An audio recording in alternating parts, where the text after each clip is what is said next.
of it was filmed in Lightning Ridge, which is an opal mining town in northern New South Wales. So it's a very odd town. There's no accurate population guide because a lot of people there are supposedly running away from the law.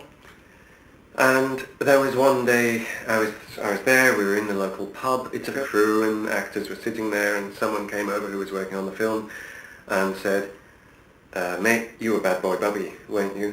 And I didn't know what the right answer was, but you can't really deny it. And anyway, he said, it's the town's most popular film, and there's a few people here would like to have a drink with you.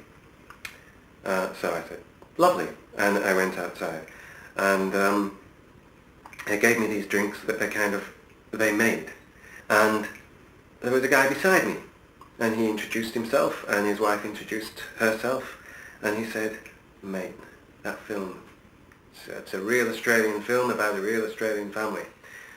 And his wife said, yeah mate, it's a real Australian film about a real Australian family. Why don't people make that kind of film, more of those kind of films?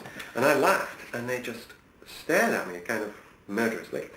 And anyway, he then told his story, and his story was that he and his brother were brought up, and at night they were locked in a cage and hauled up into the loft by their father.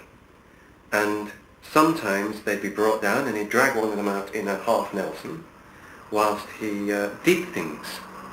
And the guy said, to mum and stuff. And then he put them back in the cage and hauled them up. And then he said, my father died last year, the biggest party the town's ever had. And then he said, your film, mate, a real Australian film about a real Australian family.